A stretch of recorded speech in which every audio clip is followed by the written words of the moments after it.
Yeah, I'm good to go. Sorry. Okay, let's try that again. Yeah. I'm Jesse. No, I'm Eric. And this is Alex Kazam. A funny thing happened on the way to the podcast. I looked at all three cameras to go, hello. You can. And then I didn't. No. I just awkwardly paused. Well, you can say hello again. You can try again. Either way, you're kind of in all three. You've kind of framed it, so. I'm excited. Yeah. I'm excited to be here. Thank you for having me. I'm stoked. I like the wall of beer behind me. It took a lot longer than most people would probably think to acquire that much beer, but I'm trying. Yeah. It's because you weigh 90 pounds. And your girlfriend has one gulp of beer and she's on the floor. So she doesn't contribute much. No, not much. Just the visual of a 90-pound guy with a girlfriend who just has a single gulp of beer for the night and then does nothing else. The half of that's true.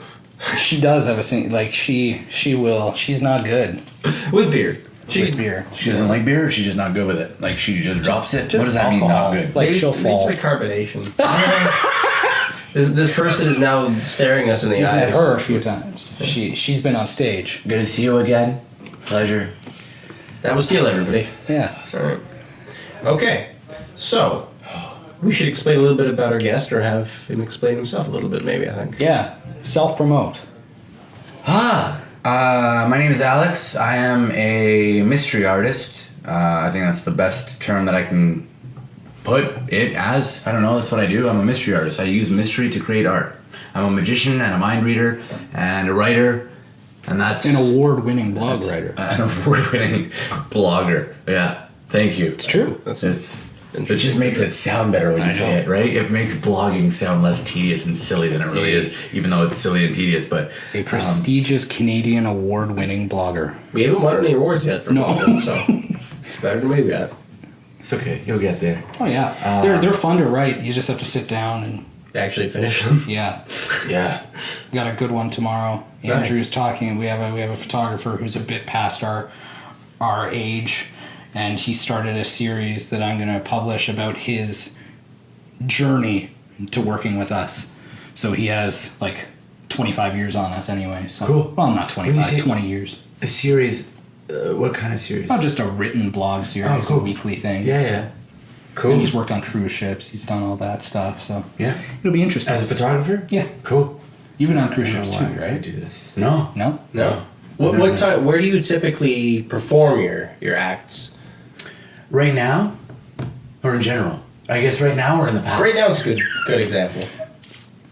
This is fun. I love it. I just love it. I love that I don't Take know your where pick. this is going. You tell No, me. it's just free flowing. I love free flow. So right now I'm in 2, 4, 5. Carry the 2, 6, 4 restaurants. 4 restaurants. Restaurants. That's interesting. I Across wouldn't the have thought region. that. Yeah, I know. I am a guy that goes around. I am and restaurants are a funny beast, man. So I'm in 4 restaurants across the Niagara region, and then I'm in the 4 Points by Sheridan in the basement. There's a theater called the Grand Ball. And it's a great show. I know And you where it came. is. I You came. came. You haven't I come came yet. to the first come. one. Come will. anytime. I'd be We'll interested. give away tickets to anybody watching. Just comment below. Just comment below. We'll give you tickets. I mean that sincerely. I think we can do that. Can we do that? I don't know. Check with my neighbor. Can we do that? Yeah. It's fine. I don't actually have, in case you were wondering, I had some this here. Restaurant. Yeah, because dining, right? Restaurants used to be about, like, more than food. Right now, restaurants, they have good food. The service is crap. Sometimes it's good food. Sometimes the service is good. Sometimes the service is crap. Sometimes the food is crap. Sometimes the food is crap. Sometimes the service is good. They have a decent atmosphere, or the atmosphere is crap, the food's crap, and the service is crap. Or all of them are good. Depends. But they think that's enough. And I think that, and if we order those as 1, 2, 3, right? Like food, service, atmosphere, it should be service first. Because you can have a crappy food product and a crappy atmosphere. But if your service is awesome, people will come back. That's true. Second to that, I To would an put extent. I would put product. So if your food is good, if your service is good, your product is good, but your atmosphere is crap, people Okay. still come back. But if all 3 are crap, you're probably shooting yourself in the foot. If your service and food are bad, and then your atmosphere is great, I'm not gonna go, right? Like, yeah, nice atmosphere, but the service and the food sucks. Mm-hmm. So I go in, because I go in, and when people order, Yeah. I show up, and I'm like an extension of the hospitality of the restaurant. I say like, So that's you're a part of modified the word. service. Yeah, but I see. Yeah, I want to know where you fit in all this. Yeah. Am I part of the service? Yeah, I'm part of the guest experience. Okay. That's how I would say it. It's a Because fancy way to say I don't clear plates. I don't touch their food. I don't touch their drinks. Yeah, I think guest experience is a good way to put it, because I make sure that I got people that are just cool. You know, we have fun. At the end of the day, you're slinging drinks and putting food in front of people. You can't take this stuff too seriously. So and that said, but you can also take it very seriously because people celebrate some really intense milestones in restaurants, right? So that's how I fit in. And I think, there's a blog called like 10 Reasons You Need to Hire a Magician for Your Restaurant. And I agree with all those points, and I use that anytime I'm trying to sell myself into a new restaurant, which I've never had to do, so I'm lying. How would I do it for you? Yeah. The only time, this has only happened in my life once, right, where it was a magician in a restaurant. I was a kid. My parents had gone on vacation to Florida. We were at a pizza restaurant, and there was a magician. It's the first time I've ever been up close and personal with a magician. And even, maybe because I was 10 years old and my brothers were younger too, he blew our freaking minds. We didn't care about the pizza anymore. There was a magician making salt appear out of the, midair and all these little tricks. And I will remember the guy for the rest of my life. I don't remember what the pizza was like. I don't know if it was good. Yeah. See, that's the other thing too. It's hard to walk into a restaurant and have amazing product that you'll talk about forever, but it's really easy to have a memory that you'll talk about forever. Yeah, and it's unexpected too, because it's happened once in my life that it was a magician. Right. Performing. Yeah. Yeah, it is. It's as commonplace as I think it is. It's not as commonplace at all, right? Like, it's funny, we live in this kind of bubble of a region, but I go out and I think of it like there's so many magicians, but it's true, there aren't very many. It's a huge niche, but it's still a niche, right? It's very, very niche. But that's good. That's good that you had a good experience. Yeah.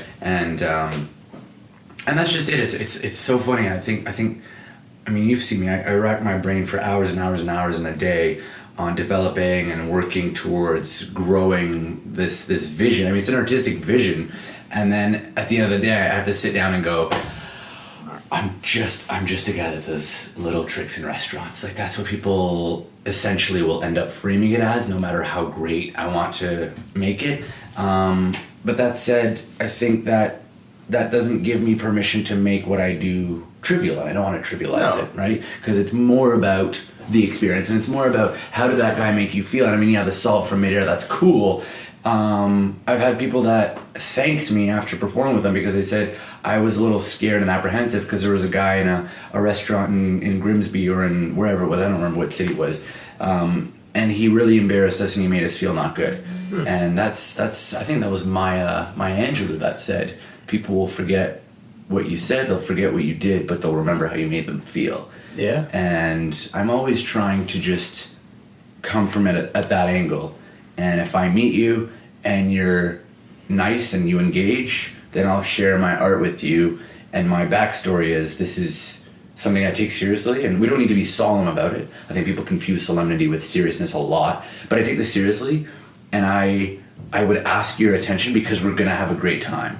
But that said, there's people that are just dicks right off the top, and sometimes I can win them over, but sometimes I don't even bother, right? It's like, I just don't like your energy, and thank you so much for coming in. I really appreciate it. I might do one quick thing so it's not super awkward, but then I just leave because there's 90 other tables, and it's kind of cool that I can give myself that permission now. But the point is, I'm glad you had a good experience. And you must have a very unique ability to disarm people, like, emotionally when you first meet them, I would imagine. Even on, like, the street, if you're having some kind of casual interaction with a stranger, just because it is such a people skill to be doing what you're doing. I know I'm not even close up to the task of trying to pretend to be able to do that. I have a story. I don't know if you remember it at all, but one time we were at BD's, you had come in to get work done. It was that a trick, and there was a guy that came in as we were working through it, and he was pissed off, just flat out pissed off. And he began talking. Not at us. Not at us. You just had like a yeah. And he began talking. His wife or ex or something. Yeah. And you talked him through, and he said to you, well, can you show me something to show my son? Like, show me a simple trick. And you walked him through with cards and showed him, and you invited him to come to Johnny Rocco's that night. I don't know if he showed up, but... I know I did, but that you diffused a situation that I could never have done with photocopies. You're giving yourself not enough credit. I think you do in your own way have a power to do it. I accept that it's tougher. I think more not because of the photocopies, but because of the position, and that's a status thing more than it is a prop thing, right? It's not because of the photocopies. It's because, and I don't mean status as in lower or higher. I just mean not even status, but social role, right? You're there to execute a task, and I think it would be weird if you started to help this guy navigate his rough relationship waters. But me, yeah, I agree with you, and to kind of continue that point, it's a lot of fun. There's a guy that I look up to very much in the UK named Darren Brown, and he wrote a book that is like really, really hard to get a copy of, and someone was nice enough to finally track down a copy and get it for me. And in this book, he basically tells you, get someone that knows you well, preferably, and I don't know if he says preferably, but he says usually a woman would be the best bet. If you can find a woman that knows you and that you trust, and get her to describe your social character as fairly and accurately as possible.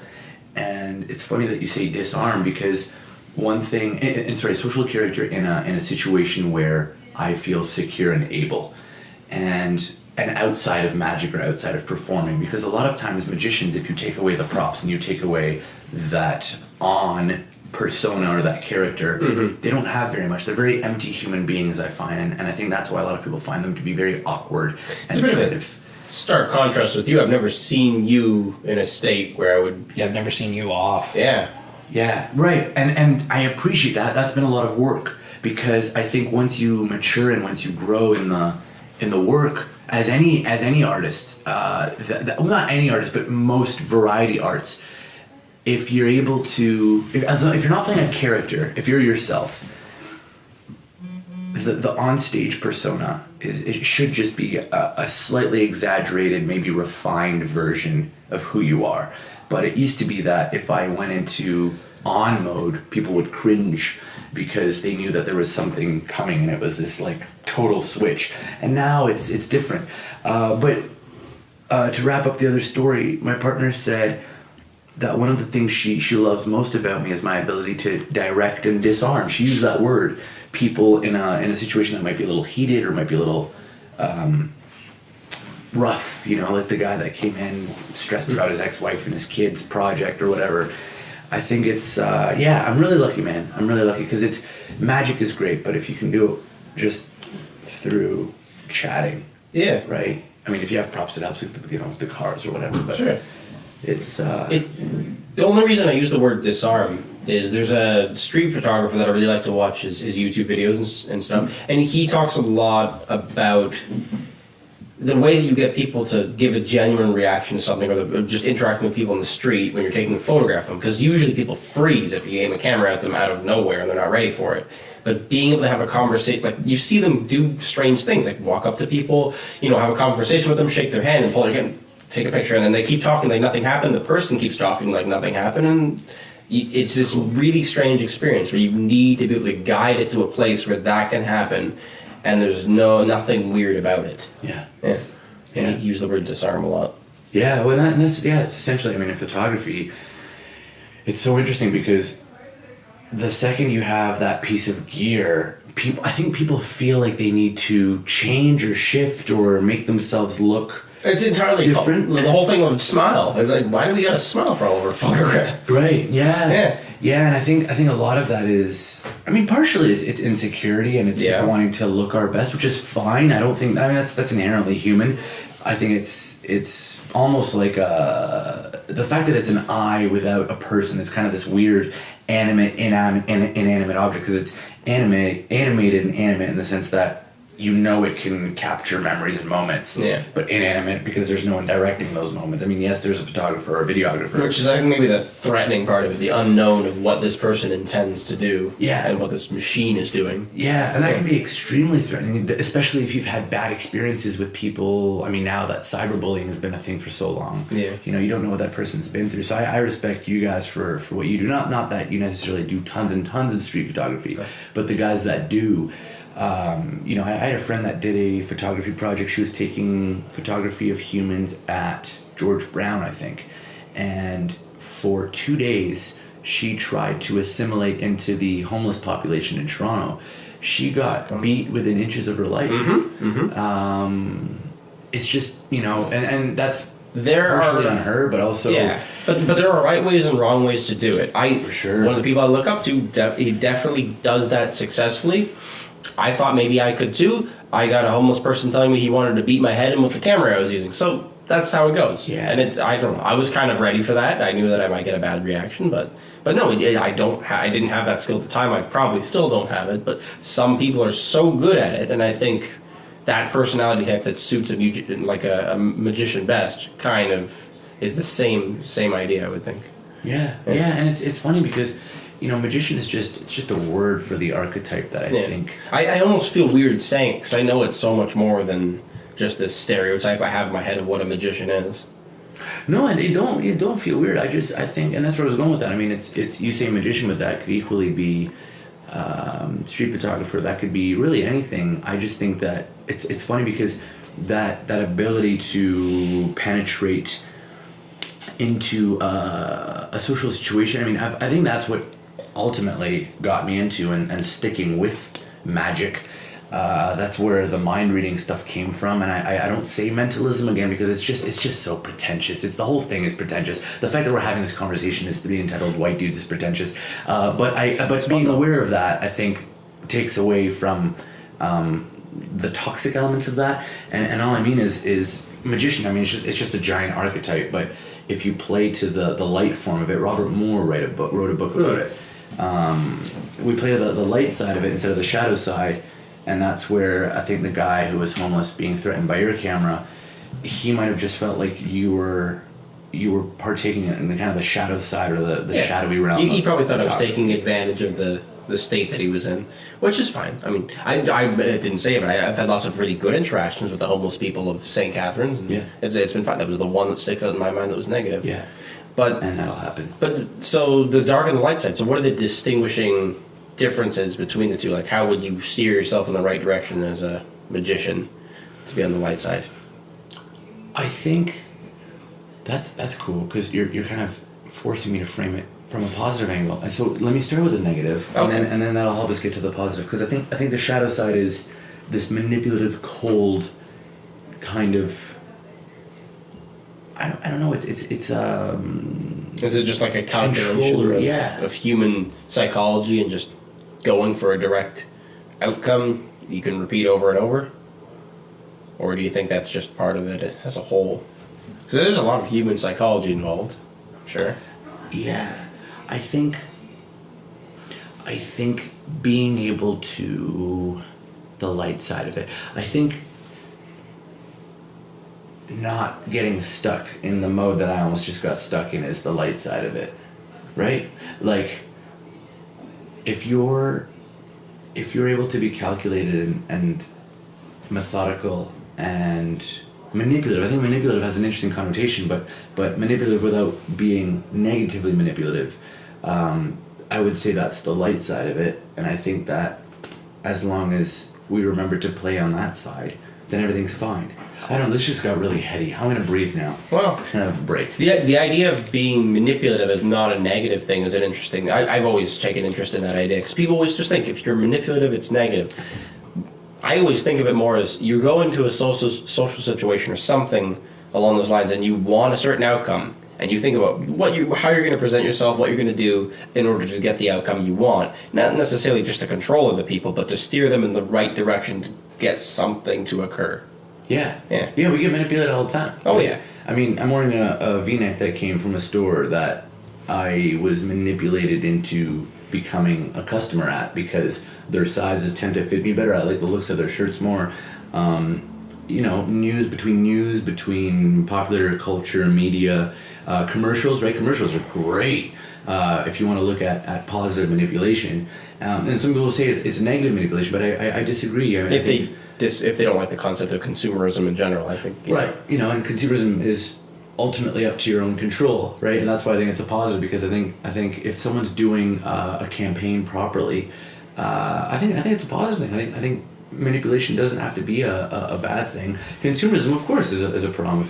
Like anything else can be a problem. But yeah, it's funny because that word is so loaded, right? Like, don't manipulate me. You're such a manipulator. You're such a manipulative little bitch. Like, yeah, okay, but manipulation at the end of the day, rolling a coin across your fingers is manipulation, right? Object, yeah. Yeah. So you manipulate a camera. You manipulate the lights. I don't know. It's interesting. Language. Yeah, we should have the definition and all of its different meanings pop up on the screen. Yeah, A manipulation. little education. With the little phonetic alphabet? Yeah. Cool. I like that. For our non-English viewers. Oh yeah. Don't know how to phonetically pronounce things. Do you have non-English viewers? We have no idea. Okay. I look at the analytics occasionally. YouTube's good for that. You can see where It's all countries are. Canadian. It is, yeah. Sometimes there are like bot accounts, or like just people get paid watch YouTube videos all day to rack up, ad revenue for people or whatever that sometimes trickle over to other people's videos. But I don't know, maybe we're not that big yet. We're still growing, and that's why we appreciate you being on, because Oh, you're an influencer and a creator of sorts. I don't How even know what that means.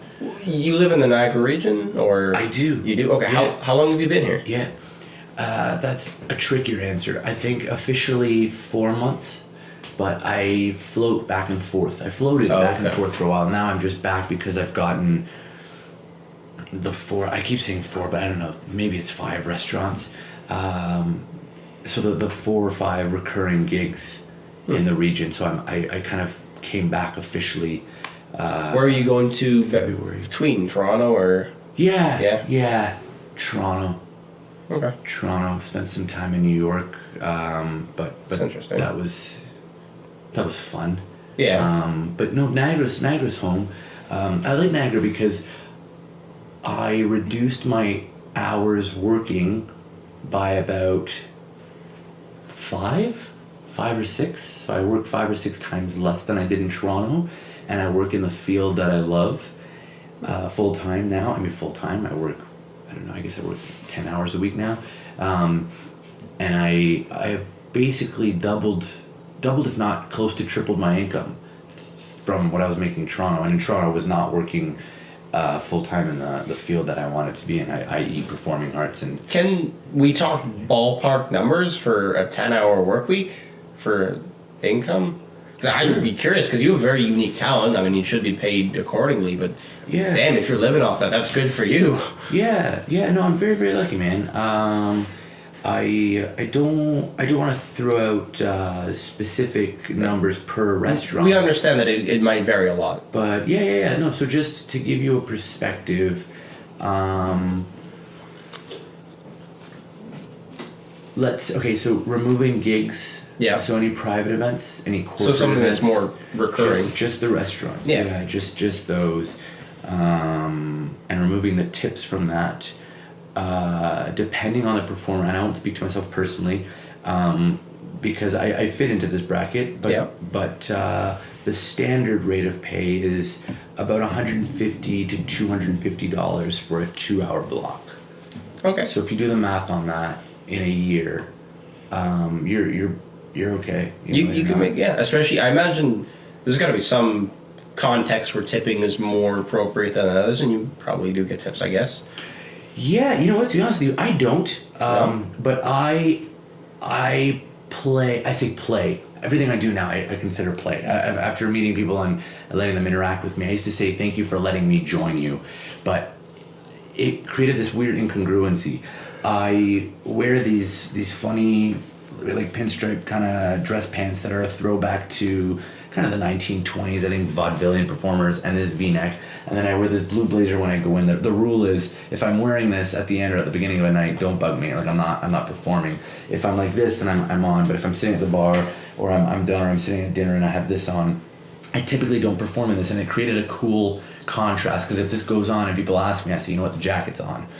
I'm done for the night. My persona is a little bit... it's a high status persona that I play. I used to play very low status because it was like sweater vests, polyester bow ties, this brace faced 17-year-old that would come up and do this fast talking thing in restaurants. But I changed because now I grew a beard, I got rid of the braces, and I just manlied a little bit, you know? I grew up. So I say I don't take the tips because I like creating such a powerful interaction with people, and my favorite thing to do is kind of create this peak, and before I can get them to the ultimate reveal. So for example, I had a couple I was sitting with yesterday, and I had her think of a first date or a fun date night activity. Okay. And long story short, she was thinking kissing in the rain as like a romantic little thing to do with your partner. And with him, we tried to get down to what she was thinking specifically, and I walked her through. We do this like imagination game of, before you get to do this activity, like some people say, like, go to the zoo. I get them to see themselves at home, leave their house to go do this thing. And I use the guy to read her and to get there together to see what she was thinking.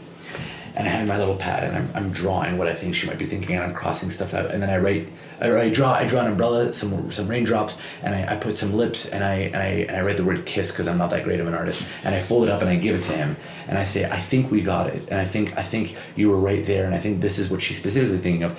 Her name was Miranda, and I say, don't tell us, Miranda, but when I leave, open it and then discuss how close we got. I say, my name's Alex, thank you so much. It's been a pleasure. Thanks for playing. And I say, playing. Have a great night. And I leave before that idea can even come into their mind. And then they open the paper and they freak out while I'm not there, which I kind of like. I like that final reveal to happen when I'm not even there anymore, because then it's about them, and it's about them kind of getting to discuss and go, what the hell just happened? Instead of me having to be there and then kind of go, that was great, right? That was cool. They came back up to you afterwards? Yeah, actually, they asked me to come back, and they offered money at that point. So that does happen, but then I say no. So I prefer not to. I rather they tip the servers. The servers' wage has that gap that accounts for what they make in tips. I rather work at a restaurant where the servers go, I make better money when you work. And that has happened. That has been said to me at nearly every restaurant I'm at right now, where the servers will tell me when I'm in on a night, they make better tips. Because it's a good networking method, I would say. Yeah, they're gonna get to know your name pretty quick. Yeah. I think it's, I don't worry too much about networking. I think No? Steve Martin has one of my favorite quotes. If you're, he said, be so good they can't ignore you. Yeah.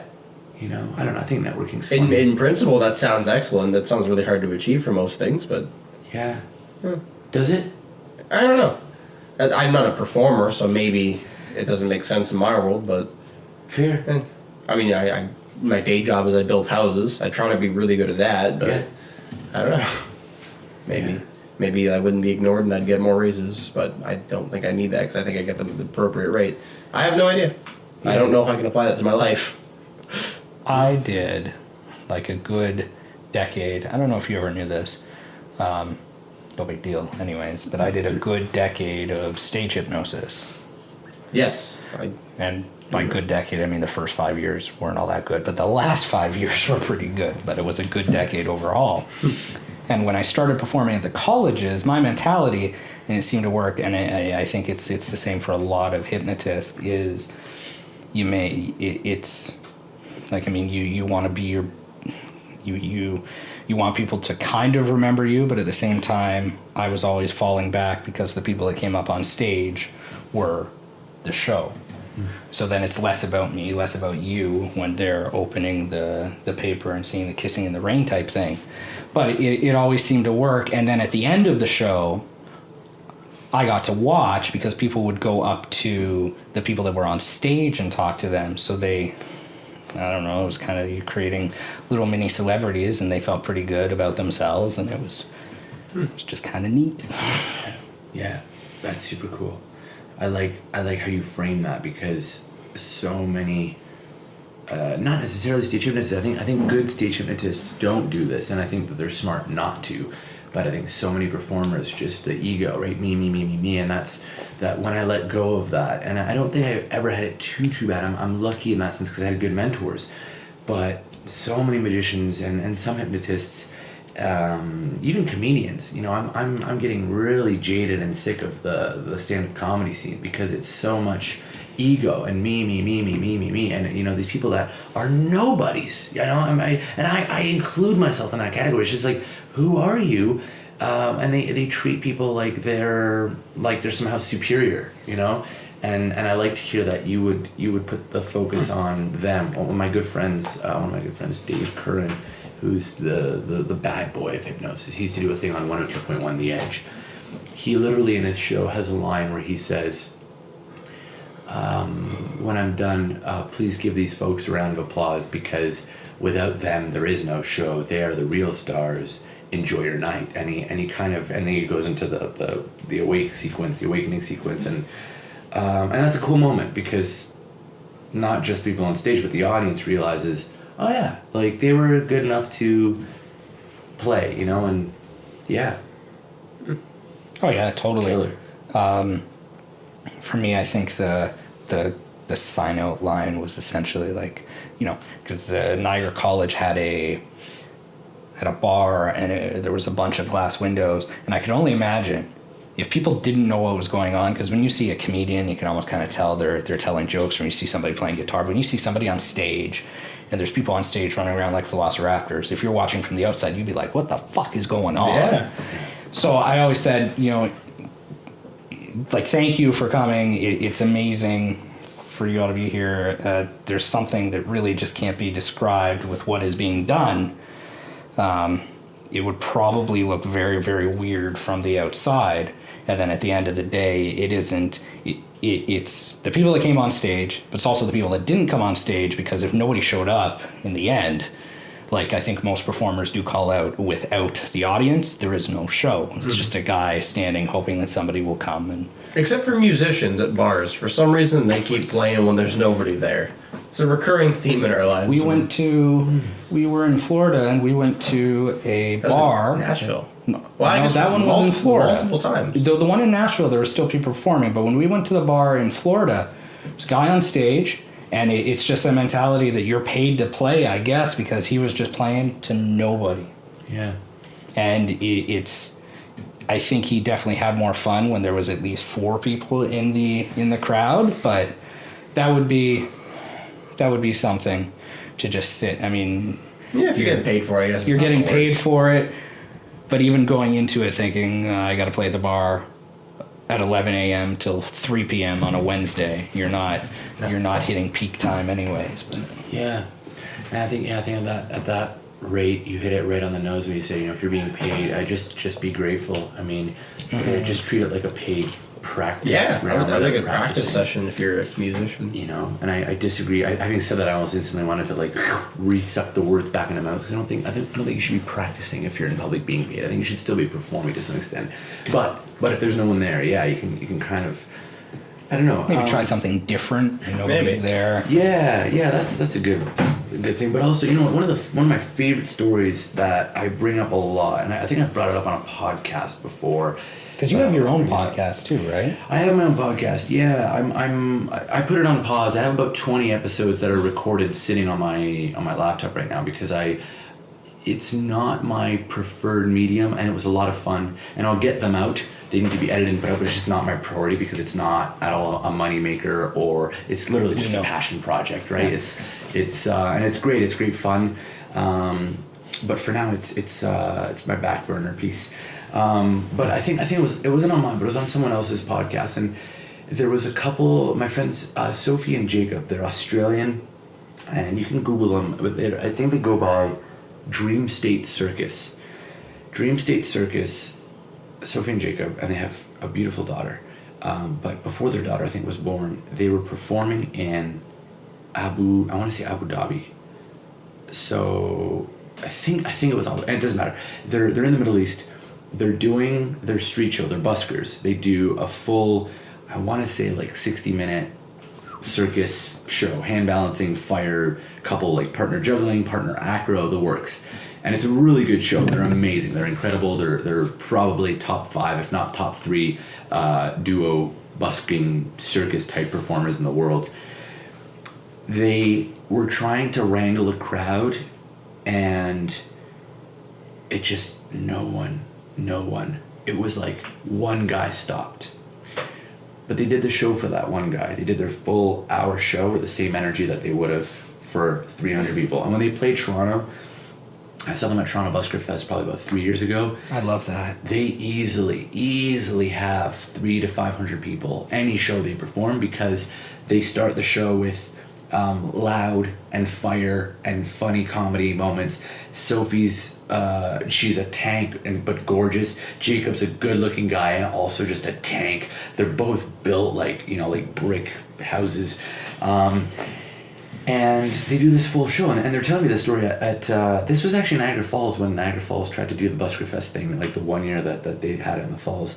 And they're telling the story on the bar, and it turns out that one guy that they did their hour show for with the same energy, the same work, they didn't just call it quits, was a big oil baron of some kind.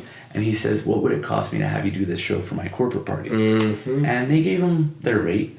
They ended up making $250,000 off of one gig for that guy, and they opened up a circus school in Australia that I think to this day is open. So with the musician that's playing an empty bar, You never know who's going to walk in. I guess, yeah. That's Especially 1 in a million. in Nashville when we were there and they were just playing. We're sitting, yes, we went to, like, it would have been different being in one of the original bars, but even Alan Jackson's bar, there were people that have been discovered there. So when you're a young musician, I guess, if Nashville wanted to change things up, and you're thinking, okay, so so-and-so was discovered here, and maybe legend has it that so-and-so was discovered here on a Monday night. I have to give it my all, because you never know. Yeah. Maybe those Canadians are the biggest Canadian record dealers in Canada. I mean, where else are you going to really go, I guess, if you're on a trip to Nashville, other than the main bars in the Strip anyways, so it's not that, I guess, unlikely that somebody that's a big shot that comes by. Oh, yeah. Because lots of people go to Nashville, for sure, for country music tourism. It's a lot of fun anyways. Yeah. Nashville. Yeah, Nashville was fun. Cool. When did you go? About a month ago, we went and we drove from here to Florida, stayed the night in Nashville, and in one of the worst hotels. Oh God, ever. it was terrible. Yeah. Yeah, we don't have to be in the traveling life as a musician to experience a bad hotel. Yeah. Thought we were going to be robbed. Oh, fun. Oh, yeah. Yeah. And giant windows in the hotel. You'd think they'd Huge. shrink them up, but... That's I have a few questions that I wanted to ask, and I've been silent for the majority of this I know, because you've been quiet. Eric's been bugging me over here. And you're, I've talked to you more, and there's some I don't know. You're hypnotizing. I enjoy listening. Oh, I appreciate that. I just settle down, otherwise the head doesn't fit through the door on that way out. Well, you're pretty tall too, so it's almost Almost. when you're performing. There's a few kind of questions based around that. We mentioned negative energy, but how do you deal with somebody who's on stage? I haven't seen you had to deal with a heckler, so I don't know that, but how do you deal maybe in a restaurant, or do you just do one trick and walk away? Like, do you ever defend yourself in front of a heckler if they say something? Because I get it sometimes where they'll say, oh, photography is not a real job. And I'm sure I've had that happen countless times. And for you, yours is even more kind of not out there, but a little esoteric. Yeah. Yeah. So I would wonder, have you ever got that where people are like, negative. Yeah, but you know what? It's interesting. Hold on, there was a lot to that question. I'm going to break that down. Okay, so let's start at the back and then work our way to the front. When someone says, "Oh, like, so what do you do for like your day job?"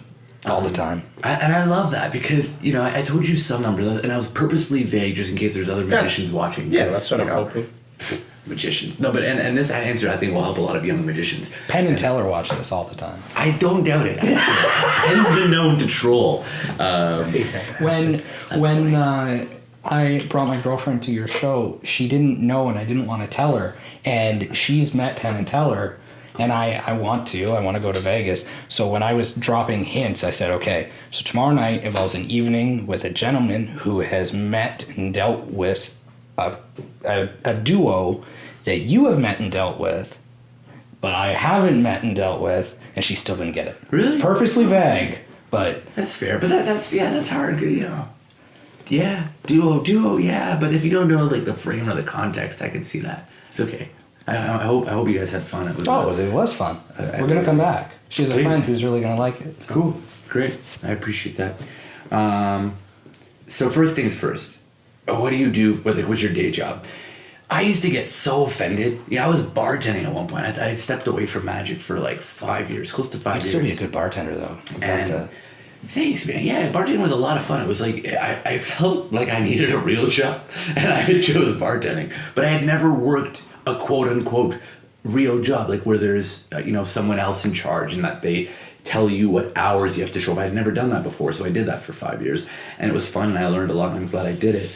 But people would still say that when I was bartending, and then I realized, oh, this isn't just magic that people say this. People say this when you're bartending. It's a lot of jobs. And yeah, I mean, it's funny because I wonder if like neurosurgeons ever get it. Like, so what do you do? Like, is this the only thing you do, or do you also do you maybe do photography, or do you maybe like magic? Next time I'm getting neurosurgery, I'm doing it. I'm gonna tell them. Absolutely. So what's your real job, doctor? Like, do you have a? I'm just kidding. It's just such a. It's insecurity at its finest peak, right? It's I am so dissatisfied with my life, or I am so blatantly ignorant that I need to phrase this question up. If it's a legitimate curiosity, ignorant question, and you think, oh, like, okay, well, what do you do to pay your bills? Even if that's the frame, it's still wrong. There's nothing more insulting, I think, than someone saying that. And I think that if you don't have the social filter to not ask that wretched question, you shouldn't leave your house. I mean, that's the same person that is just a dick to the Starbucks barista because they screwed up your latte. Louis C.K. did the great bit about flying, right? Like, everything's amazing and nobody's happy. I think that's the epitome of what that is.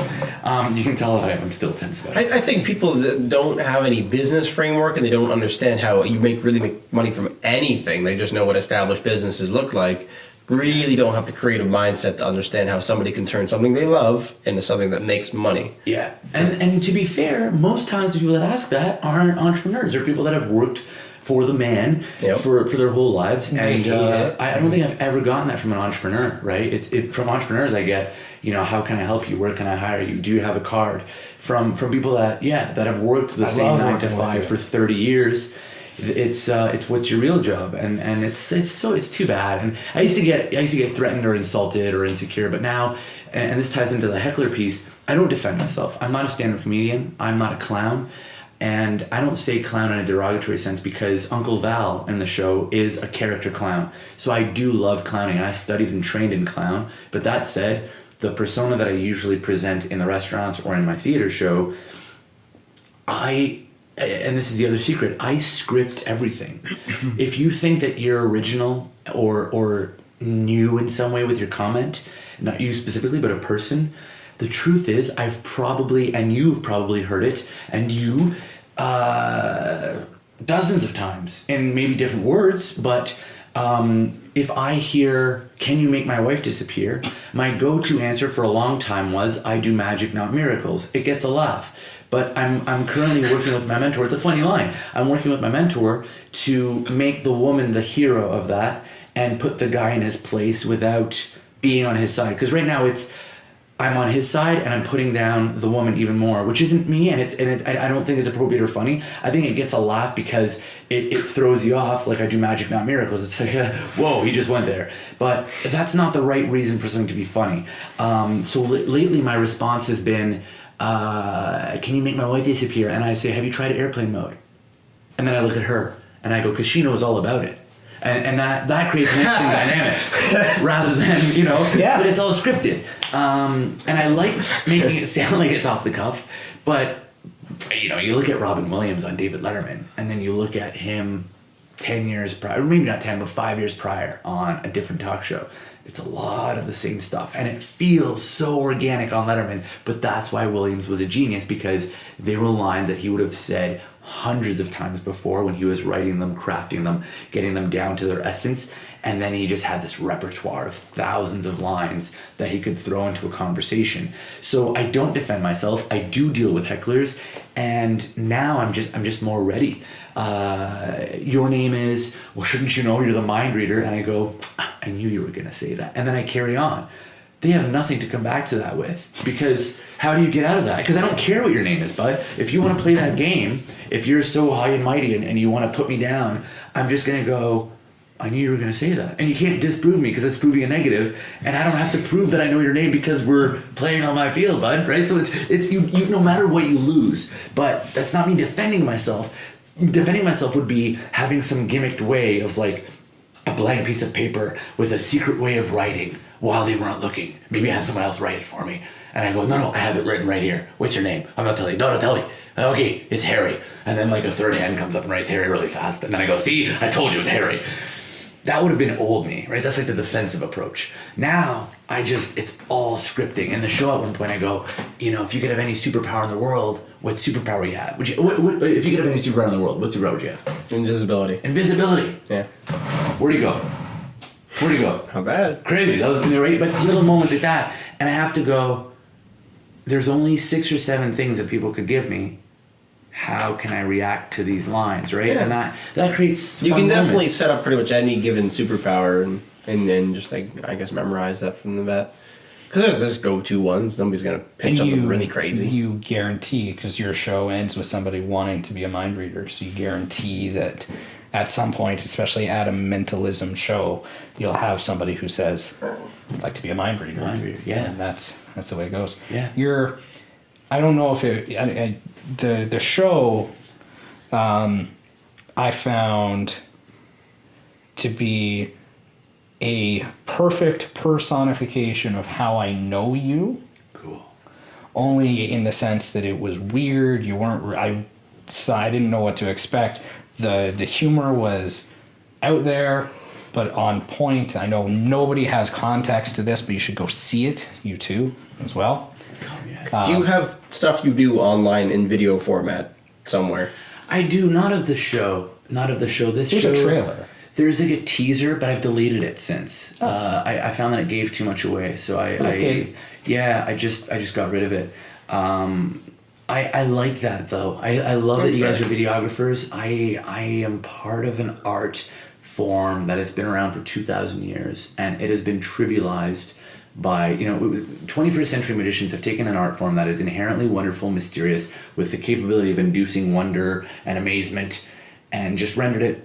Turned it Trivial. into a TV show, The Magic Greatest Secrets. And See, I don't even. That's fine. I don't see any point going that far with it. It'd be good to have like just promotional content, just a small snippet, just people understand what's going on. I would think. And seeing that, but that's operating from a frame of I wish people to understand, and I'm not sure that I do. And No, that's my biggest. I suppose not understand the material itself, but just understand. Oh, this person does this. Right. That'd be interesting. My way of framing, if you were to say, like, right now, I need something different, or I need something that shows that I'm amazing people, but I don't want to show the act. Essentially, what it would be is the focus would be on the person that's on stage, and we're talking like deep focus, or the audience, and you're way out of focus. So anything you're doing, be it just the general mind reading or the superpower trick, or you can get reactions on people. you get reactions, because because people are going to be like, what the hell are they looking at? Yeah, that creates a sense of mystery. That's how I would do it, so that way your show is fresh. There's nothing shown. Yeah. But people are like, okay, these people are getting excited. I want to know why. And then, I mean, show off. I mean, you do use pyrotechnics in your show, so show just a little bit of a flame, not giving away any of the trick, just to be like, ooh, and there's fire. Yeah. You strike the primitive side of people. Instance. Yeah. Yeah. That's how I would do it. Because I think even some of the kind of neatest magic tricks I've learned have been from magic stores. Like actual like magic stores versus some people who go online and they'll YouTube it. And I think that the magic store idea, there's one, I can't remember the name of it, in Kitchen Waterloo that I really like. I do it mostly for my nephews now. And it's fun. They love it. It's good. When I was a kid, there was a book in my school library. I just read that. It had like diagrams of how to do like the See, that's one how for, I like, learned hypnosis. floating under like a blanket or like cut the saw trick and all that stuff. It was pretty cool, pretty informative.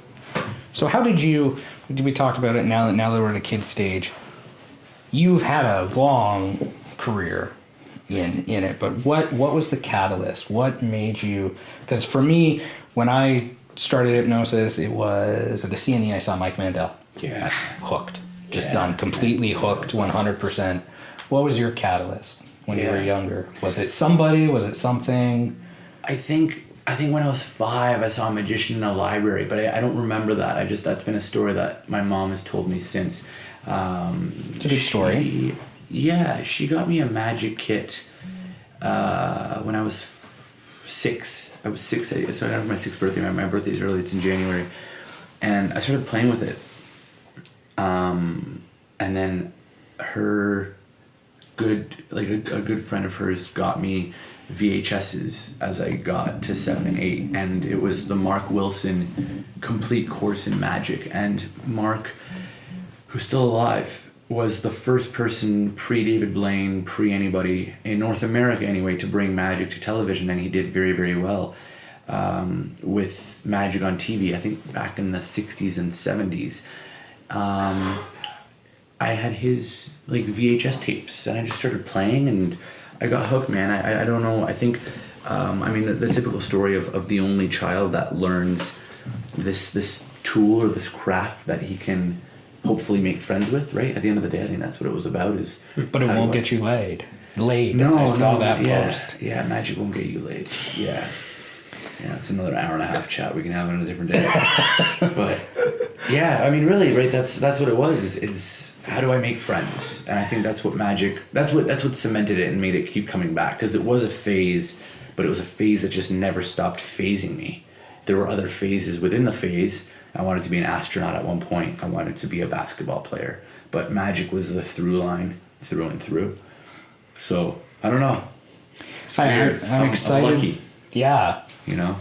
I'm excited for when I have kids, because nothing against my parents. One was blind, so it kind of nixed that. But I had the magic kids growing up, and I got them when I was young. I remember not being able to understand them, and I found one like a while ago, and the tricks are simple, but for kids they're effective because they confuse my nephews, so I know they're good. But I got thinking, if I now went back to teach my younger self, Could you do my it? younger self would have loved it, because when I show my nephews how to do something, they love it. And then I'm just thinking, my kids, if they're even slightly like me, they'll get a kick out of it. Into it, yeah.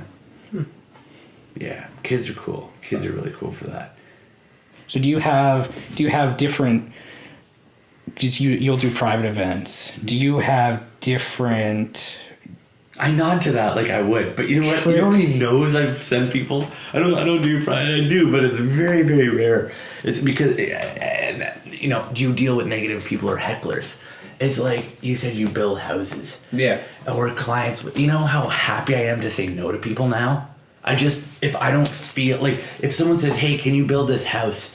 And you get the lay of the ground where they want to build it, and it's just not safe. Like, it's just not. Like it's like you know, some good earth, but then like you do a land inspection and it's just like water and a swamp. Underneath. Yeah, it's a sinkhole, Right. And you go, nah, like I'm not building a house there.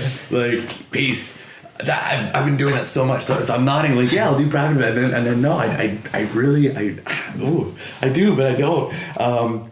So let's say that I do. Sorry to interrupt. I got excited. Well, no, now it destroys the question. I was please. I've done my research. I've been on your website a few times, and it does, in the frequently asked questions, it does distinctly say you won't do kids events. But have you in the past? Because as you said, over the course of time, your look has changed. Right. I've went back on your Facebook. I've done your research. I've been intrigued about where you've come from, and your look has definitely went from a more stereotypical.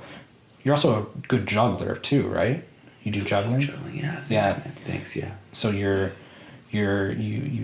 look more like a magician before, Right. and then now you're a jack of all these mystical trades.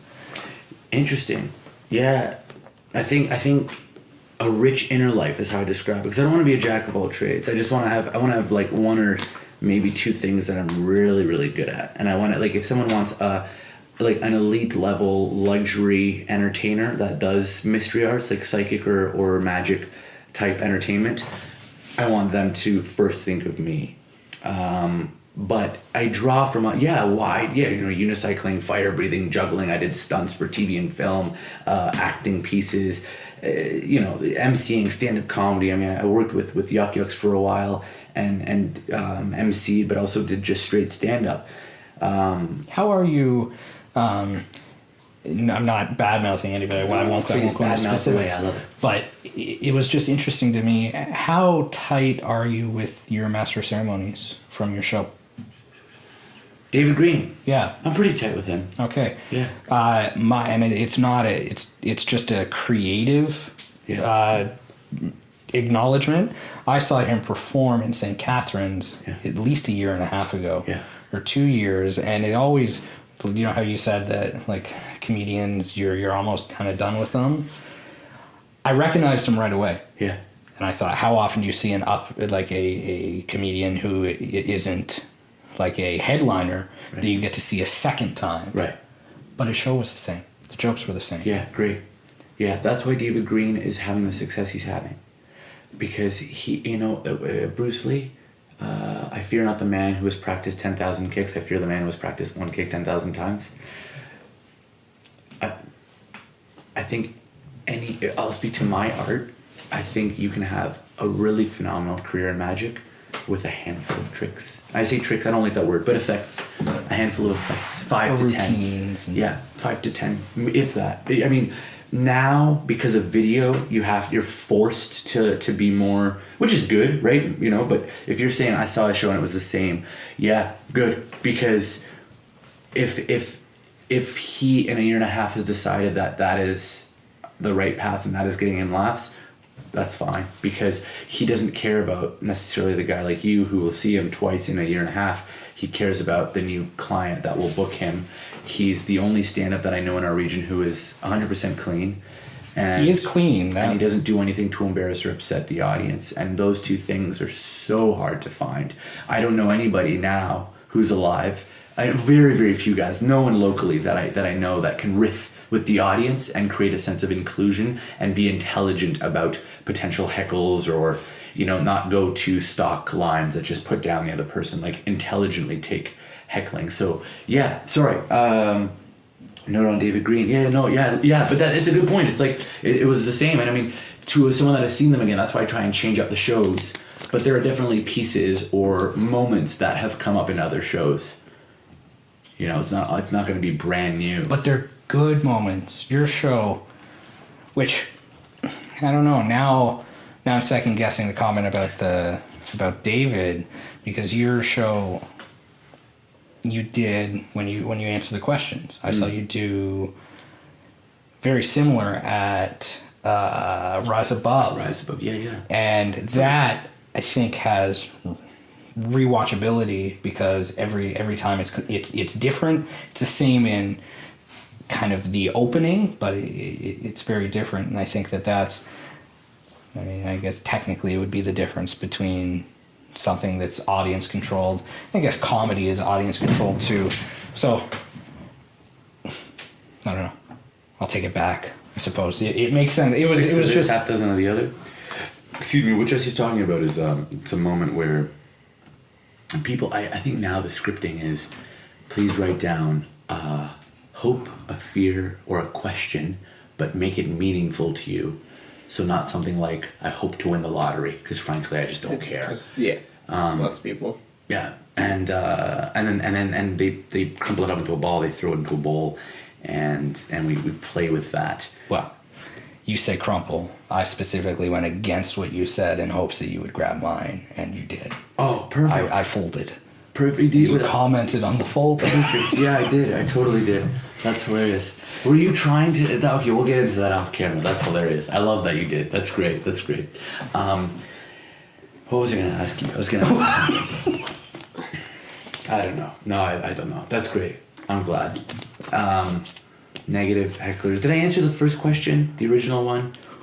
Going back? I think I did.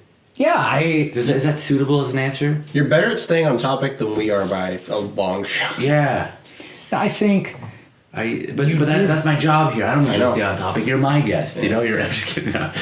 You guys are doing You great. definitely did answer I'm just giving it. the illusion of on topic. Just in the sense that I'm sure... Well, like we had said before, you've diffused people, and then there are some people that wouldn't be diffused. You don't deal with hecklers traditionally. You do have your rehearsed replies, which you Which work was in. the first bit, yeah. And we have our rehearsed bits as well when we're doing photo, because we know how to deal with people, and we've learned, and we even do try to get a laugh too, because it diffuses the situation very well. Yeah, no, you definitely answered that question. It's funny because you're calling back that question, but we're on another one. Like, we've been on so many other tangents anyway, so... That's what this is for. I feel like conversations are like the dinner plates at the Mandarin. You know, like you take one, it's a little bit dirty, so you take another one, you put the other one back. You take that one, but then like your friend, he was going to see you lift this one up, you take the next one, you give it to them, then another friend, but then you put that one back because that one was dirty, and it floats up. I think that's how conversations are. I think we're going to be very hungry by the end of this, because we're talking about several restaurants. Yeah. Rise Above. I guess it's a vegan audience.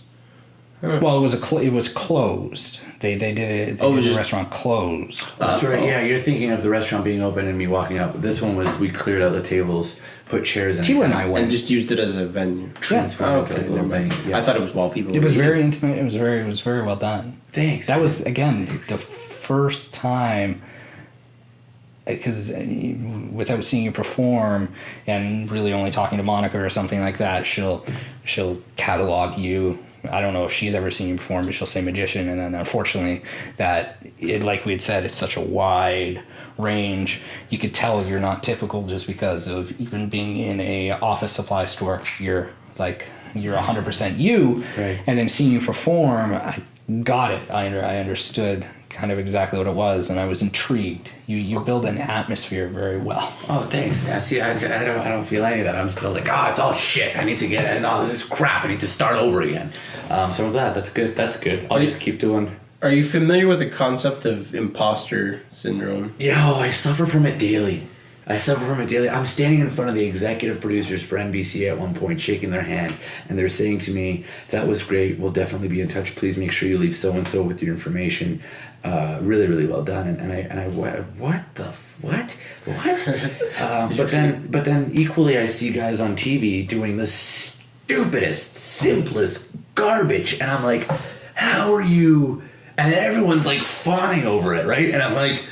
But you can say that about actors too, right? You go, sorry, Green Lantern was a movie, right? Like what? But he got paid, you know? Yeah. He did it, and like I can't judge him for that. I just he judged himself in the most recent movie, and I'll leave it at that. I just it was Deadpool great. yesterday. Yeah. You watched Deadpool, yeah. Okay, so you guys can see it, but I love that Reynolds was smart enough in his career to go, if I'm just this good-looking, like, rom-com hunk, I have a very short career. If I prove to the masses that I can be funny and I can have the most screwed-up face of I would say, nearly any Marvel franchise, and play it well, the guy has set him up for a lifetime career now because he's proven that he has chops, not only as a writer, but also as a comedic performer, which I think is great. And it's no surprise because if you can play drama, you can play comedy. You know, it's it's not a wide step. In fact, I think that if you can play drama well, you can be a stronger comedian than the guy that can just play comedy. But yeah, imposter syndrome. Please carry on, because I love that you just said that, because I suffer from it daily. I don't know. It's probably a much more widespread thing. Pretty much anybody who's trying to perfect something in their life. Like, I know in university it was a very common occurrence, and people may not have used those words to describe it, but even myself, I felt it. You get opportunities presented to you all the time, and you kind of get the feeling like, why do I even deserve this? Like, I know all the flaws in the thing I just handed into you. You told me it was good. I don't believe you. Right. It's very strange as a concept, and it sounds like you would be interacting with that feeling very often, given what you're doing. Yeah. And it doesn't help that a lot of the people I associate with aren't lay people, right? And I say lay people, but they're magicians in some way or another. And I've been trying to change that radically, because no offense, but Jesse isn't the kind of guy that I would go to after a show and say, do you have any notes for me? Because he sees it from a different perspective. And I will, and I in time probably hope to next time I see you at Beatties or whatever. But the 4 or 5 guys that kind of stuck around after the show, one was an engineer, one was a magician, the other one was an amateur magician and very talented hypnotist, and then the other guy was a videographer. So all 4 of them have a very analytical, sharp right? brain. Yeah, Sean, Jimmy, school with him. JJ, yeah. Yeah. Wait, you went to school with him? Sean Ferguson. Yeah. He just moved to Toronto. Sad day. But yes, because I think, and it just proves how subjective this is. But I love that. Sometimes I stay up at night going, okay, what's a better beat for this, or what's a better moment, and then eventually they come to. The biggest problem with the first show, the previous show that you saw, was just I didn't put enough openings and endings into it, and that was the biggest thing that I saw from a third perspective when I watched it back. And then when I showed my director, who's really the only person I care about, he just went, it's fine, tighten it up pacing wise. It was the first show, so just tighten it up, speed it up a little bit. But also, you're in North America. You need to have a very clear beginning and a very clear ending. Your intermission ending. Yeah. That was great. Oh, thanks, man. When you walk off, won't spoil anything, because if you're going to keep it. But yeah, again, just that weird... See, and you liked it, yeah, and then me, I got a lot of feedback from others that said I didn't get it, I wasn't sure what, and it's like this uncomfortable feeling, but that's what I want to generate. It's just that might not be the right venue, and that's a conversation for another day, because the venue I'm in the falls here took a long time to find. We got lost. Interesting, okay. And then when we got there, I asked, is this the Alex Kazam show? And she's like, oh, the comedy show, and I'm like, Right. So finally I had to pull out the photo that you sent me and said, is this it? And she's like, yeah, because the waitress didn't know. Interesting. Yeah, see, and that all needs to be fixed and tightened, because so much of, especially showbiz, is pre-framing, right? It's so contextual. If I go to a show and it's Robin Williams, I keep bringing him up, but I mean, rest his soul, I love the guy. Mm-hmm. If it's Robin Williams, you have a certain expectation of what you're in for. But if Robin Williams started to do beat poetry, I mean, he could probably pull it was a bad example, but if he started doing lyrical dancing, but non-funny, you'd be a little bit like, what? But if they set it up as Robin Williams debuts his lyrical dance, and I'm like very serious, you'd be like, okay, I'll go because it's Robin Williams, this is gonna be freaking weird. But I think still the context needs to be that all the staff know, okay, yes, it's Robin Williams, and yes, we're in a comedy setting, but he's not doing comedy, he's doing lyrical dance. And I feel like that, yeah, all those things need to be tightened, and that's a conversation that I need to have with the venue. And it's tough, man. Entertainment industry, what a wacky thing. I mean, you deal from the other side of that camera.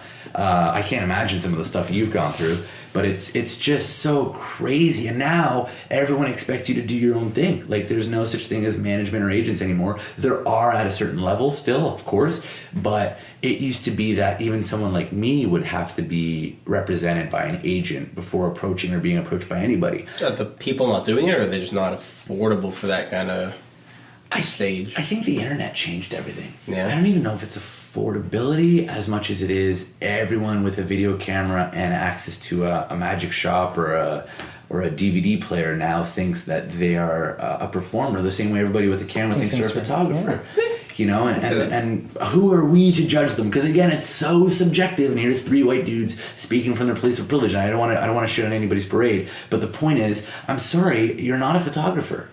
You know, like, no, go work at this for your 10 to 20,000 hours. Mm-hmm. Go do your courses. Go get the instruction and put in the effort. You can be an amateur photographer. You can be a hobbyist photographer, but for the love of God, don't go out and take pictures and then sell them to people telling that you're a photographer.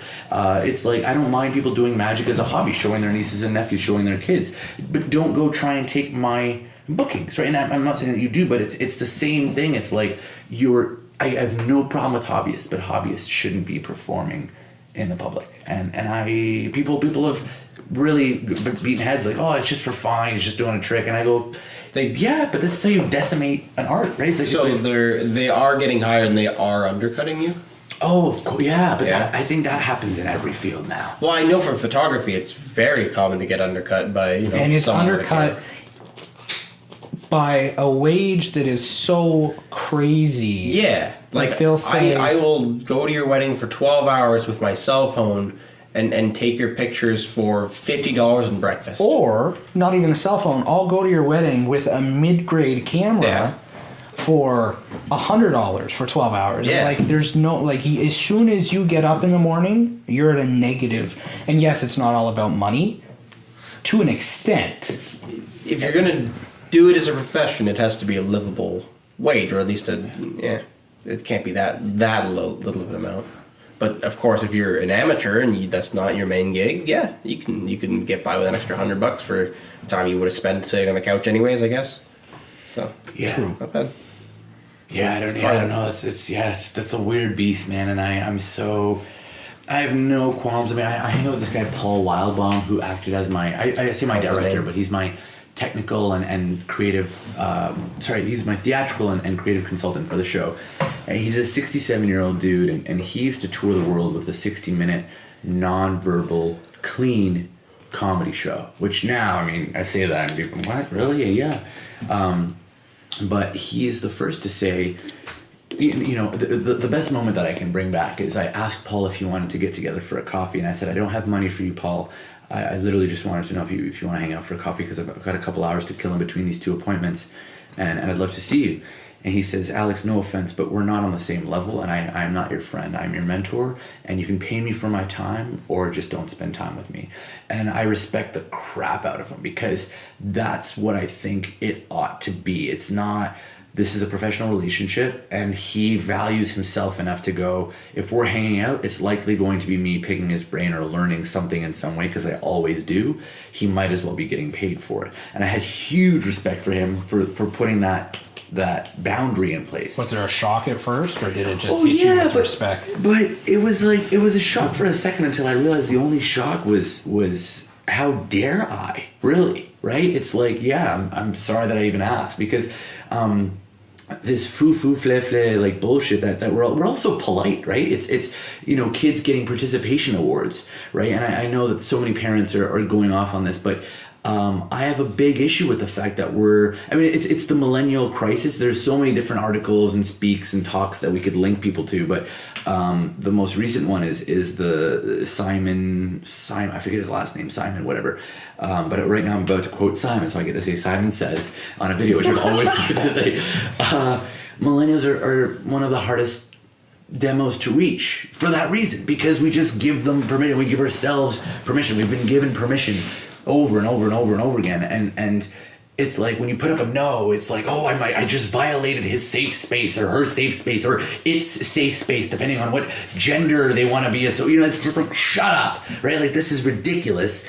Pay me. And one of my favorite quotes was in a Tim Ferriss book. She's a branding specialist. He's got a book, Tools for Titans. You open up to a page, you read for that, like, you just flip. It's not like a read cover, if you just open it up and it says, but the quote is, "Fuck you, pay me," and that's a great model to operate from whatever you're doing. We should put it on the website. You should put that on the website, because it's like.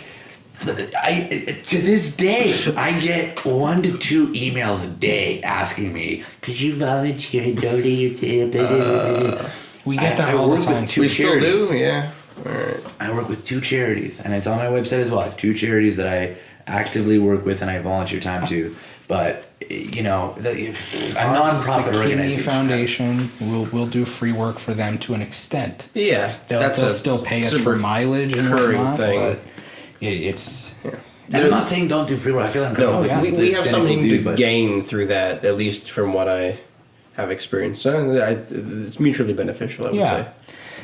There are instances where money isn't the only option because there is mutually beneficial relationships between us and other people in the region or somebody that can help us promote like ourselves. The virtual reality place. Yeah. But again, this is a hobby thing. This isn't necessarily That's true. a profession. We don't professionally podcast, so thank goodness for that. Yet. Who knows? Maybe we'll do that. I lost my train of thought. That's not good. I had a point. You were talking. We were talking quotes. Oh, the politeness thing. The guy that I met with the business pitch would have been so much easier if I had just said "fuck you, pay me." Yeah. Had a guy. Who, We could at least print business cards that say that. If we're not going to put it on the website. that's I would I like that. I like that a lot. Yeah, it's interesting. I sat with him for an hour as he was pitching an absolutely horrible idea, and within the first 10 minutes, I was thinking, how the hell, what is the most socially acceptable time to get out? And it should have been as soon as I realized that this isn't good. Mm-hmm. And as soon as he started saying, you're not going to be paid right now. Yeah. That's when I was like, okay. So it would have been so much easier if it was just like, told me that. you turn a hourglass, and you're like, okay, now, fuck you, pay me. You're on my clock. It's an interesting business tactic. Yeah, you pull up the hourglass and say, okay, 30 seconds. After that, you're paying. That would give That would get them whoever you're talking to, it would give them the exact amount of time for an elevator pitch, Yeah. which is the stereotypical. If you met a studio executive in an elevator, you have 30 seconds to pitch them your project. If that, yeah. You better make it fucking good 30 seconds. Yeah. Yeah. And I'm all about get good at your craft, right? Don't get me wrong. I mean, there's so many gigs that I've done for free, and I to this day there's still moments where I undervalue my work because I either start pulling up the excuses of, oh, the region we live in can't sustain this, or well, it's a good first step, or it's a good opportunity. I tell myself that a lot. Like, this is a good opportunity, Alex, right? Mm-hmm. David Blaine was performing for, who was it? Not Jefferson. It was one of the presidents, though. It was one of the past presidents. It might have been. No, I don't know. Anyways, David Blaine at 17, he's performing in like the White House. Right, that only goes so far, and the self-talk and it's all just fear. It's all just fear. And with the business guy, you just ask yourself, okay, how do I avoid that in the future? And my thing, and even when you message me, this comes up now automatically, but I had to print it and put it up in my rooms, and it's a flow chart, and it's out of the Tim Ferriss 4-Hour Workweek book, but the revised copy, because this is a reader that sent this in to him based on something he wrote, and it's presented with task or activity. Will I enjoy this? Yes. Add to calendar or schedule. Presented with task or activity. Will I enjoy this? No. Is it income generating? Yes. Okay, put into calendar. Is it income generating? Yes. Can it be outsourced? Yes. Okay, outsource. Seek help. Can it be outsourced? No. Okay, proceed. Schedule. Is it income generating? No. So will I enjoy this? No. Is it income generating? No. Is it an obligation? My nephew's, daughter's, cousins, goats, pets, wives, goldfish's baptism. Yes. Okay. Well, then schedule. Is it an obligation? No. All right. Eliminate. And it's this like 4-step flow chart. And now made it past the steps. That's good. Yeah. Absolutely. The first one. Will I enjoy this? Yes. I think it'll be a blast. Boom. Okay. Schedule it. Done. But now it's I had someone else reach out to do this kind of thing, and I no, I don't think I'll enjoy this, and it wasn't income generating, so I just, no, I'm good, thank you. And it was nothing personal. It's just like I don't want to be in those situations because time's valuable. I want to switch gears briefly because you mentioned a couple of books. If you could list rapid fire a couple books that are like very important in your life, I will probably I would read them read too. about 5 or 6 of them. Yeah. Boom. Rapid list. We should have a rapid fire section. Next time I come on, I want you to let's do a lightning. Is that round. a guarantee you'll be on again? Oh yeah, let's do it. This is fun. I like Perfect. the lights. Okay. I'm sweating like a pig in the middle of July. We'll get hotter lights for you. Great. I love it. But you'll look sexy. Right, the glisten. Yeah. I got We'll get a incandescent squirt bulbs. bottle too. Makeup. Yeah, Sarah's not here. It's okay. I got those things over there. They're really hot. We'll use Oh, they those. do get hot. Oh, I can see those. Yeah. I've melted the fingerprint off my finger before on those. Really? And now that we have Eric fingerprint pointing detecting out. phones, it's not good. No, no. But it's great if you, I don't know, if you want to go into a life of crime, I guess. Unless they ID you after they, I don't know. Anyways, books. Let's go. So, you know what? My pendulum swings across the different layers of life. And I'm making two pendulums, just confusing me. But health, wealth, career/vocation, education, and relationships. That's how I look at a good day. That's how I look at a good life. If you can keep a balance of health, wealth, relationship, career, vocation, education, and relationships, you're doing well. And going back to that Robert Moore book, I mean, that's a book that I would recommend anybody read, but I haven't even read it yet, so that's a bit of a hypocrite. What's the title? It's I think it's called it's I don't even know. I think it's called King, Warrior, Lover, Magician, the 4 archetypes of Okay. life. I don't know. Something like that. That's descriptive enough. Yeah, Yeah. Robert Moore. Look, Enough- I don't know. enough keywords. I haven't read it, but I read a guy that wrote about it, and You read and you know, and it's great. I think so. Let's go for one from each. Health. There's a book called King, the 4-layer approach to becoming the strongest version of yourself, and that Robert Moore book is mentioned in that book. It's called King. That's a great book. Health, wealth, 4-hour work week by far. Health, wealth. 4-hour work week. That It's on intrigues my me. shelf. Yeah.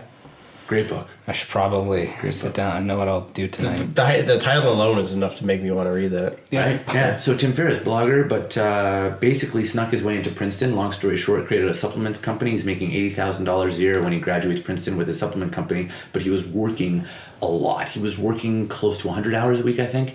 And he realized that as he just let go of the reins and started outsourcing and reaching out for help, he could make more money. And he started saying no to clients that he didn't want anymore, that were just headaches and that he needed to babysit. He started X-naying clients and just putting more attention to the clients that he did want. And the point is, it's not that, oh, you only have to work 4 hours a week. No, it's not that. But it's like you throw so much spaghetti at the wall, but he's giving you a template of how do I approach this so that I'm not beating myself into the ground. He talks about mini retirements rather than saving for this ultimate retirement at the end of your life. You should enjoy mini retirements every few months, which I think is genius. It's a cool idea. Yeah, so definitely that book. It came out, I think, originally in 2009, maybe 2006, and then it was reprinted, revised in 2009. I might be off there, but to this day, it's the most quoted book on Amazon, and it's still in the top best-selling lists across a lot of bookstores, including Amazon. So he tapped into something deep within our psyche, and it's lasted the test of time, formulaically and otherwise. Whatever he did in that book has stood the test of time, and it's really interesting. So 4-hour work week, if in terms of wealth, health, wealth, relationships. Relationships was over there, but I put over here. So health, wealth, career, vocation.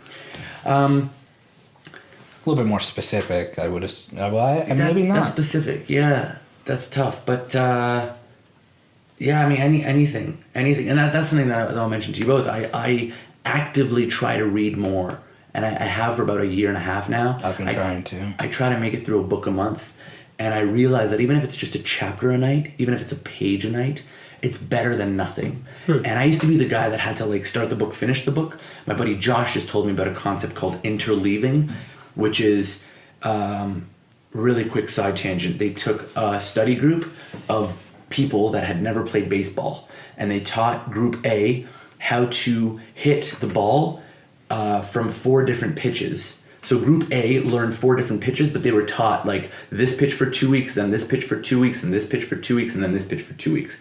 And then group B was taught the same 4 pitches, but for the 8 weeks it was just intermingled. They didn't know what they were going to hit. And then they measured how well each group could hit the ball. And the Group A that had learned them all individually performed far better than Group B after the 8 weeks in the test if they were told what pitch was coming at them. But if they weren't told, if they were just thrown a pitch like you are in baseball, they were far inferior to Group B's performance. So they were better able to think on the spot. They were. Sorry, okay, I got this because I read a book about this. The Group A being the ones. Okay, now I was listening, and then again I got entranced with Group your A eyes. is taught four different pitches, Separately. but 2 weeks, 2 weeks, 2 weeks, 2 weeks. Yeah. And then Group B is just thrown pitches. They're not taught. They're just So taught hit the Group ball. B at that point is unconsciously competent. They know they can do it. They don't have to think about it. Group A not only has to think about it, but they can only be competent consciously. They have to be told what's going to be thrown in order to do it. You need to get to the point where you can be unconsciously competent. Yeah. I think NLPers talk about that. There's ABCD. Sorry, I'll stop using ABCD, but 1, 2, 3, 4, where when you begin learning a task, it's conscious incompetence, right? Like you're conscious of the fact that you're incompetent. Then it becomes conscious competence. Then it becomes or conscious, not even competence, but like you're kind of able to do it. Then conscious competence, and then unconscious competence. But anyways, yeah. So the point is, in life, you're not told what you're going to be hitting, Swinging. and yeah. So I think that just letting go of like having to beginning and end stuff, which is actually in Ferris's book too, where he says the art of not finishing. You know, you pick up something and you're just not into it. It's okay that you don't finish it. Article, even a movie. He's like, I've walked out of movies because it just wasn't for me. And like this need to know, right? This curiosity of like, I need to have the ending. Nah, screw that. Like once you're aware of it, you just let go. I mean, there's tons of stuff now that I start a show and I go, whatever. No, I'm good. So career vocation, yeah, that's a little bit more specific, but I think if I had to say one, it would be Think and Grow Rich, Napoleon Hill. Yeah. I would put that in Already career vocation. read it. Yeah, that's a great book. Education, Make It Stick is a book about learning. It's great. And relationships, I would say Hold On to Your Nuts.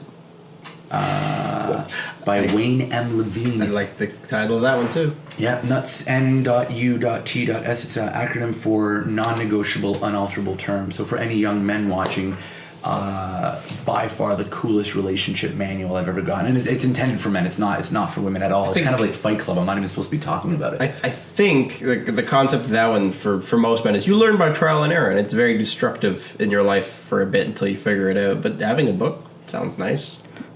I pulled off the shelf today, a few days ago, a book that was given to me as a joke. It's The Red Green's Guide to Dating. Wow. Is it just about how to be handy? Yeah, but also at the same time, it gave a very simplistic. I just open it up because it's more funny. But he's like, when you get a nickname, make sure that it's one that is cute and quick, not something that are going to make people look. But you also have to be very, very, very conscious of when she uses your name in the nickname, because when she does that, it's almost better because you'll be able to gauge a situation afterwards. If your name, if your name was like Eric Bear. Yeah, or like Eric Bear. There you go. That's it. And then if she's a little bit perturbed, she may say Eric. And then if she's really mad, she might say Eric Gervais. Or if she's really, really mad, she'll go the full name, which for some reason I'm blanking on your middle name right now. But so that is legitimate advice done in a comical way. But I don't know. when she gets mad or confused, she just says honey. I think you'll be able to gauge a lot of that just based on the inflection itself. Well, yeah. I don't know if the nickname's important. It was also written, purely comedy too, but I guess there is some element. The book has him. There's a photo of him standing, holding a vacuum, and it says "Happy Anniversary." So it's not really supposed to be taken 100% serious, but it's a relationship book for men. That's But interesting. I like that book, or your book. fact, I'll probably check them all out. And if we want to do this for the first time, I don't know what affiliate links are like, but maybe we can see that. Links in the description. Who knows? Yeah. Amazon and Amazon links. maybe. Take a look. Audible is great. Going back to before, the idea of reading something in a start to finish sequence. Audible really makes that quick. Just audiobooks in general, really, but I used Audible for a bit. Because you can just sit and listen to a book in like 2 days. Yeah. Easy. If you can listen to it while doing something else, easy to get through. Spritz, I also recommend Spritz. I've gotten into Spritz lately. I'm all about like hacking, right? Like the magician, he's always like, how can I do this better? But Audible's great. A lot of people don't know this, but we can listen to, it's why I speak so fast. We can listen comfortably to about 1.5 times the speed. Yeah, I use your jacket right up there. So I've gotten myself to 1.5 to 1.75 depending on when it is. And I, and podcasts too, I go through so many great podcasts, and it's just, and not everything. I mean, if it's a little bit deeper, I want to spend time with it. If it's like something that I'm enjoying, then I won't rush through it. But if it's just like, give me the information. Yeah, so I can something a little drier. I like, there's a guy, Pat Flynn, has a podcast called, it's like the automated income something. Okay. Podcast. I kind of know. It's great. It's great. He makes it fun, but I still listen to that at 1.5 or 1.75. And then Spritz is it lines up the middles of words. So if we have like the word because here, I'll line it up so you guys can actually put it in. But because is here, and then they'll put the CAU of because in red, and it lines up with like there's this box and there's these 2 lines, and it flashes the words at your eyes, and you can triple or quadruple your reading speed. And if you go to spritz.com, SPRITZ, I think, and it's all free. You can get this like for your laptop or your computer. Try that. I've never heard of copy-paste articles into it, and it just flashes the words, and you can just read them, and it's like you're in the Matrix. Yeah, this sounds amazing. Yeah, I want to pull it up my phone to show you, but we'll do it later. Okay, it's really cool. It's really, really cool because you don't have to scan the words, and your brain, once it knows where the middle of the word is, you can use its peripherals to see the word faster than you could if you were reading. It's almost like a new form of English if you're going to just focus on the middles of words. Yeah. Well, it's like you said with people's phone numbers. We were talking quite a few weeks ago about how, at least I hope it was you, otherwise I was having an intelligent conversation with somebody else, God forbid that. Maybe yourself. Maybe. But I think it was you that said that mentally we group telephone numbers into segments, into segments. It's kind of like that, where you're now grouping an entire sentence into a segment or an entire line into a segment because you're... And the human brain's good at that. They say up until like about 7 groups, but you can the groups can be pretty much any size. That's how people memorize like hundreds of digits of pi and things like that. They're able to group things very successfully. But if you're shown 10 numbers at random, you might just remember 7 of them. Yeah, that's all been like proven. I like that. Yeah, our conscious minds can remember and process about 7 bits of information, or we can remember short term about 7 bits of information, which is why phone numbers were originally 7 digits long. And I always tell people, if you need to remember a phone number really fast, just forget about trying to remember the area code. That typically screws you up. And you just, if you make, for every area code, I have like a little mnemonic picture. So Toronto is just a little tower, and the 1 of 416 is the tower, and in 905 is a little different. Mnemonics are awesome, but it's fun that our unconscious, you go from the conscious, which is about 2 to 3 bits of information a second consciously, we can process, and then our unconscious, 2 to 3 trillion.